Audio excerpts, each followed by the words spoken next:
So my name is Lilah. My name is Scarlett, and we're the Limpicki twins. And we were diagnosed when we were 6. Scarlett's a very happy child. She just always wakes up happy, wakes up smiling. She doesn't let the diagnosis or FA kind of slow her down. If there's things that she can do, she's determined to do them.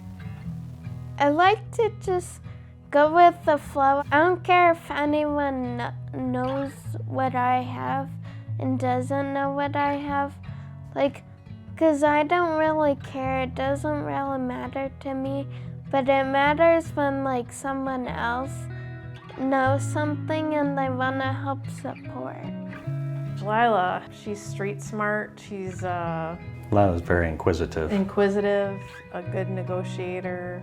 If she sees a particular project and she likes to do it, she'll get so creative and so entrenched in it. So this is my rock house, and I collect rocks like this one, and then I paint it and I put on googly eyes on it.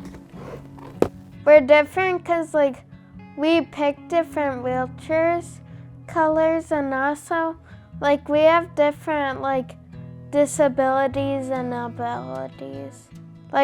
My muscles can't straighten, but hers can. One thing that Scarlett has is really bad neuropathy pain, and that's actually what led to starting to really get her diagnosed. Lilah has no neuropathy pain. Lilah is diabetic. Scarlett has really had bad scoliosis. You know, people say that different FA patients have different symptoms, and we have these twins that are the same age, and they definitely are very different in their diagnosis.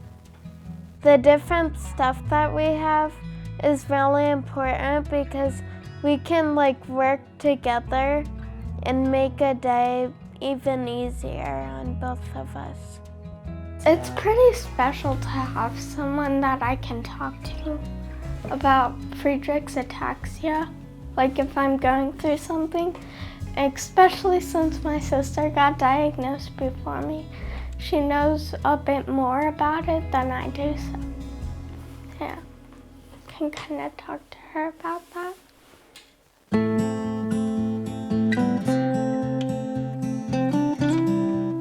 I think early on when you're first diagnosed with a rare disease like this, you don't want it to control or take over your life and have it become that, this is all we do. When we first were diagnosed, when the girls were diagnosed, I really dove into it, and I found the Friedreich's Ataxia Research Alliance, and what I liked about that organization is they're squarely focused on the Friedreich's ataxia, so all the funds that are raised and donated to that organization go where it needs to go. Participating in that first Ride Ataxia, I think, was such a big moment for me, because to have both of them there and her crossing the finish line with us, it was a proud moment for me and meant a lot to have them both participate in that.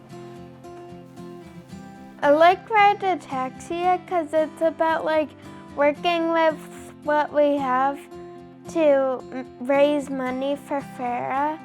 FARA does it helps raise money to cure Friedreich's ataxia, and also FARA, they use the money that we're given to make medicines for us, which is so important. That's why we're committed to doing what we can to help, fundraise in various events as much as we can, and the girls are as well. We would often participate in trials and studies, and we would always try and find a way to turn them into a vacation and find something fun to do nearby.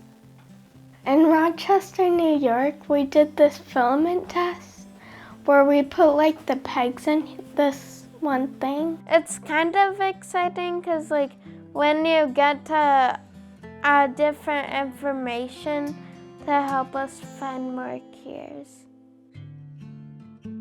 A lot of times with their age, they're not eligible for trials that are evaluating any type of new medication.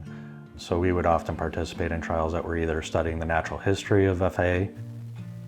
We would also participate in some studies that were designed to develop better biomarkers.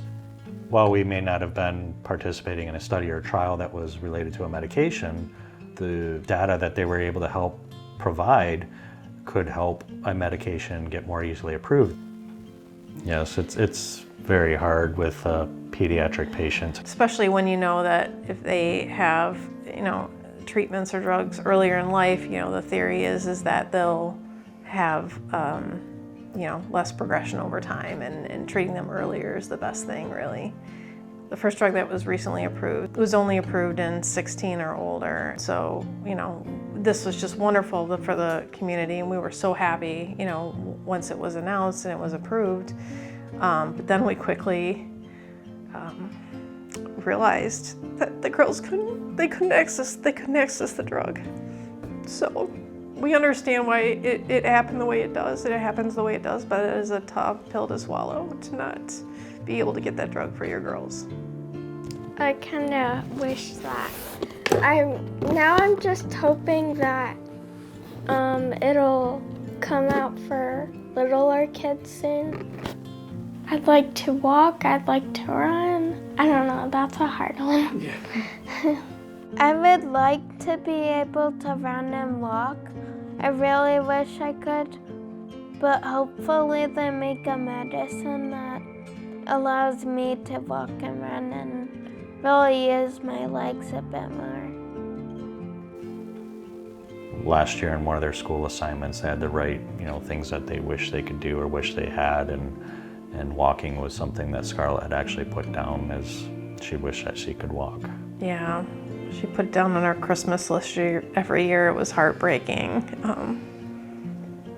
I'm always hopeful that one day we can fulfill Scarlett's Christmas list and she'll be able to walk again. That's really what I hope for, and I would never ever say that that's not possible. I mean, these are real scientists, this is real technologies, this is real progress being made between all the funding, all of the drug trials, the clinical trials that people participate in.